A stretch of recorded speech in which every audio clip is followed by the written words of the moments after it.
Não, assim, eu só queria trazer um elemento para a discussão que pode ser um ponto de motivação tanto para a torcida estar no estádio quanto para o torcedor ficar um pouco mais esperançoso, como se demonstra a CCD. A defesa de Mano Menezes, que nas 2 últimas temporadas foi um grande problema, está a 4 jogos sem tomar gols. Isso pode ser um fator que motiva, que leva o torcedor à arena, que dá essa sensação de esperança, de se apegar em alguma coisa? O programa Vini, CCD, tem o bloco deles aí. Acho que pode, acho que pode, vai lá. Não, porque o que eu acho que tem de positivo para o Grêmio é que, enfim, numa partida, pelo menos, de Série A contra o Juventude, que tá mal, vamos fazer os descontos, né, Maurício? O Grêmio conseguiu jogar bem e controlar o jogo do começo ao fim. Foi a primeira vez que o Grêmio fez isso no ano. O Grêmio jogava contra times muito piores e ele sofria, ele não conseguia controlar jogo, ele dependia do goleiro fazendo milagres. Isso não aconteceu lá contra o Juventude, que é o Juventude, como o Vini já disse 1000 vezes, mas foi a primeira vez que o Grêmio conseguiu fazer isso. Defensivamente, o Grêmio não sofreu. E o Grêmio vinha sofrendo contra todo mundo, né? Inclusive o próprio Grêmio do Mano.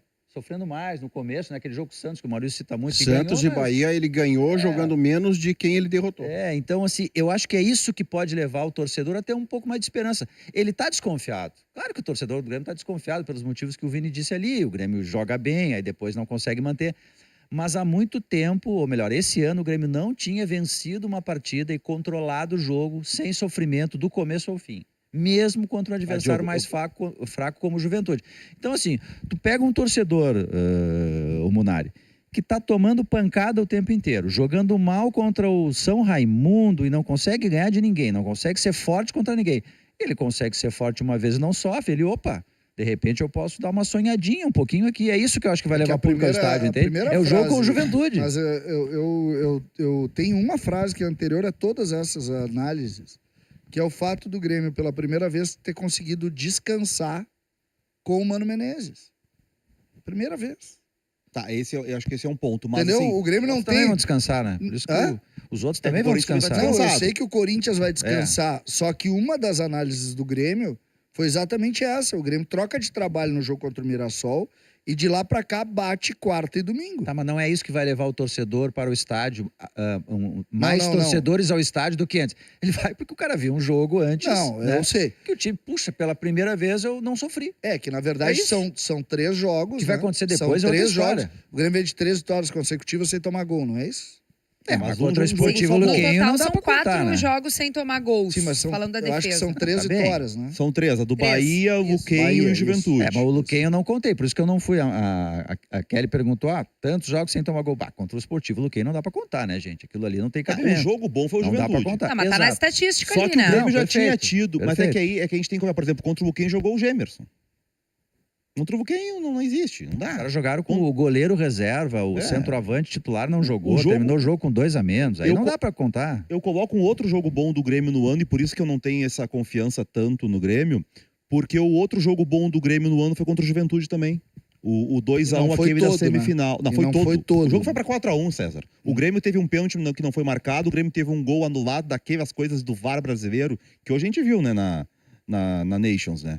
Lá o VAR não volta 5 minutos no lance. O VAR brasileiro e o vampiro brasileiro. O VAR lá deixa o jogo acontecer. Tanto na decisão do 3º lugar também, França e Alemanha. E aí o Grêmio jogou para fazer 4x1 no Juventude naquele jogo de ida da semifinal. Pelo segundo tempo. Não, no primeiro tempo também. Mas menos. Bom, mas enfim. Primeiro tempo, o Grêmio faz o gol, o pênalti no Monsalve no primeiro tempo.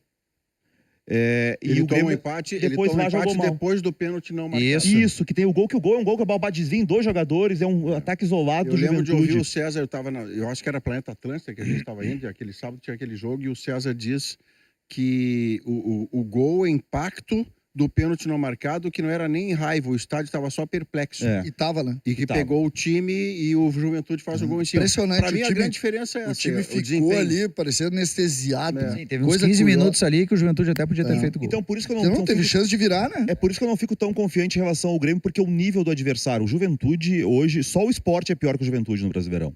O Juventude é um time, que se não mudar muita coisa vai cair cedo. O Sport vai cair ali no começo do segundo turno. E o Juventude vai precisar melhorar muito para não cair cedo. Não ganhou nenhum jogo. O Sport trocou de técnico, inclusive, né? Caiu o De Pepa. novo, já trocou o Thiago. Caiu Foi o Pepa, o Daniel né? Paulista. Isso. Então eu preciso ver mais um jogo bom do Grêmio, esse jogo contra o Corinthians, pra ter alguma confiança de mudança. Porque pra mim, por enquanto, esse jogo do Juventude ele não serve por ser de novo o mesmo adversário e uma situação de novo assim parecida. O Grêmio fez um gol cedo lá em Caxias, num pênalti, que pelo amor de Deus, gente. No meu jogo de sábado, lá, o goleiro não faz aquilo ali que o goleiro do Juventude fez no Kahneman. E sim, o Juventude deu 1-0 pro Grêmio naquele gol. E daí depois é um time com muitos problemas, o Grêmio jogou marcando, funcionou bem, teve o Alisson, por exemplo, muito bem, mas o Alisson é um garoto que a gente tem, foi o primeiro grande jogo dele, eu não tenho certeza que o Alisson vai sempre jogar bem. Teve o Gustavo Martins na lateral direita, o jogo na arena contra o Corinthians. O Grêmio vai ter que atacar o Corinthians, o Gustavo Martins serve como lateral atacando, vai ter que atacar. Mas eu acho que a gente tá falando de duas coisas diferentes, ou pelo menos me corrija aí, César, de repente, enfim. Tu tá falando da ideia de engajamento do torcedor a mais depois do que aconteceu contra o Juventude. Não, E o que eu tô contexto- dizendo é o o seguinte, eu contexto- concordo que o outro passo é esse. É o Tem contexto, que jogar duas o partidas em contexto da sequência obra, bem, senão não o adianta contexto nada. da obra do engajamento é ter melhorado dentro do campo, ter conseguido ganhar. Claro que é melhor ganhar bem, né, do que ganhar mal, mas ganhar, não sofrer gols. E agora, do ponto de vista de rendimento, que não tem nada a ver com engajamento, eu acho que o Grêmio vai melhorar porque vai ter mais tempo para trabalhar. Aí eu entro, aí eu concordo com o Munari, com o Vini, que eu acho que não dá para ter essa confiança de que o Grêmio necessariamente vai melhorar para ganhar do Corinthians mesmo, que melhora um pouco. Porque o Grêmio tá num patamar Esse time baixo. do Corinthians, E o por Juventude exemplo, não é uma, esse time não do é uma Corinthians, medida. Entende? o time do Corinthians já me enganou um pouco, tá? Ele já me enganou. Eu, em determinado momento nessa temporada, eu achei que o Corinthians pudesse ser um dos grandes times do futebol brasileiro. Teve um jogo que eu vi do Corinthians excepcional. O jogo do Corinthians contra o Grêmio no ano passado, No que é que último tá- jogo, a gente é estava um junto. show do Corinthians. Dentro da arena. Depay, Garro, Bidon lá no alto. lá em 3-0, cima. fora os ameaços. Pra mim, a grande notícia do Grêmio é não jogar Depay e Yuri Alberto. Não, tudo Meio bem, mas não, time, mas não é não só volta o esse Garro. esse time 13, do então, Corinthians, por é exemplo. o tripé, trindade Esse time divina, do Pai, Filho e Corinthians Espírito pegou o Santo. Inter há pouco tempo atrás e passou por cima do Inter. Então aí chegou a derrubar as Aí o coisas. Grêmio aqui. Chegou a derrubar. Entendeu? Foi talentoso. No caso, não. Foi no talentoso. caso, não- Mau caráter, mas no talentoso. caso, não foi o Ele Grêmio deixa que cair caiu. o celular, quebra o negócio, mas não perde a piada. né? Impressionante. Mas no caso não foi o Grêmio que caiu aí. E aí passa Desde por que eu cima faço do programa com o Vini, é uma 7ª vez que ele deixa cair. Inter. Desabaciado. Passa por cima do Inter. Então é esse time que vem aí. Eu, por outro lado, acho que nesse momento o Grêmio vai ter um ambiente muito mais favorável. do E que essa já diferença, eu concordo com o César de que a ideia, a sede que o gremista tá de fazer as pazes com o seu time tem base. A base é o que acabou de fazer contra o Juventude, que é tudo que o Cristiano falou sobre um adversário muito menor, mas contra o Atlético e o São Raimundo, o Grêmio não conseguiu fazer o que fez com o Juventude domingo. Então você tem assim, me deixa sonhar aqui, ó, aqui eu tenho uma pecinha para sonhar. Vem o jogo de quinta-feira, que é uma espécie, Cristiano, de chancela ou não da progressão, do avanço. E aí o torcedor do Grêmio vem a favor. Houve jogos recentes, César, inclusive esse de que tinha 5, 6 mil pessoas, em que o torcedor do Grêmio sequer ia para apoiar, porque ele já ia tenso pro jogo, ele ia se irritar no jogo. Então o apoio dele era não vaiar.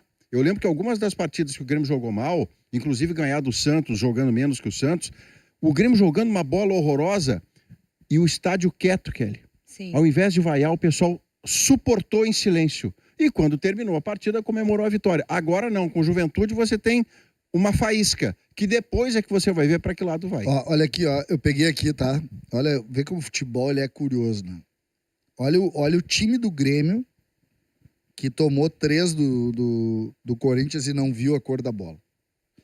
Kaique era o goleiro, João Pedro, o lateral direito, Jeromel, a despedida dele, e o Gemerson, os zagueiros, e o Reinaldo, o lateral esquerdo. Os dois que abriu o meio-campo, Vijaçante e Dodi. Deu que era. Os mesmos. Os mesmos. Aí o Pavon pela direita, o Soteldo pela esquerda, e vocês lembram? 2 centroavantes. O Diego Costa e o Bright White. Porque o Diego Costa queria se despedir como titular, o Renato deixou. Isso. Ele escalou os dois juntos. Isso aí. mesmo. E o Corinthians tinha o Hugo Souza, o Matheus, o André Ramalho, o Kaká e o Matheus Bidu, o Ranielli, o Carrijo O Bidon, lembra que o Bidon Isso. acabou com o jogo? Isso. O Garro por dentro, o Depay e o Iralberto. Esse Olha, trio curioso. final não joga quinta-feira, o que já é uma diferença. O Garro pro tá Grêmio fora também, espetacular. né? Esses Mas olha a três mudança fora- de. O Grêmio saiu muita gente do Grêmio, tá?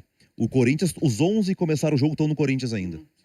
Não vão É um jogar time por campeão diferentes paulista. motivos. É, porque aí eu tá machucado. É, tá- mas os 11 jogadores estão no Corinthians Mas era um ainda. jogo num ambiente assim diferente. Não, era um o Grêmio ambiente já tinha de escapado do despedida do rebaixamento. Renato, Não, era um fim de é. feira do Renato Fim- trabalhando isso. louco pra O voltar Cori- pro era Rio. fim de feira Nossa, total. E o Corinthians termina o Brasileirão. O Corinthians, quando o Ramon Dias chega, tá brigando contra o rebaixamento e termina na Libertadores, porque ganhou as últimas 8 partidas. Foram 8 vitórias seguidas do Corinthians na reta final do Brasileirão.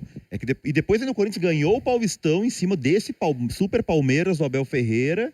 E na quarta rodada do Brasileirão, o Ramon Dias estava demitido. Fazendo essa lembrança, assim, nós temos que tentar explicar por que o Ramon Dias foi demitido, né?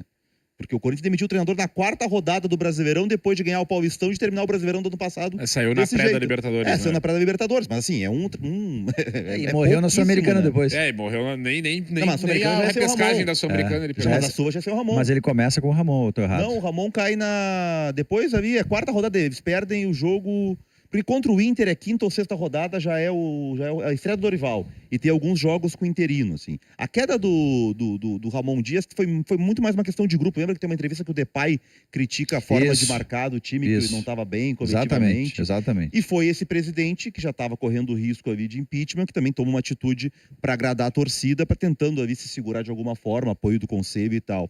Mas o Corinthians, para mim, tá claro que essa questão extracampo tá entrando, tá? Isso vai atrapalhar o Corinthians. Porque o César lembrou do jogo contra o Inter. Não faz um mês o jogo contra o Inter. O Corinthians fez 4-2 no Inter, jogando bem, pressionando e tal. Nos últimos jogos, o Corinthians não fez gol, fez um jogo horroroso contra o Vitória, o último jogo em casa. E esse ambiente certamente está atrapalhando. Ainda desfalcado, acho que o Grêmio pode tirar proveito disso mesmo.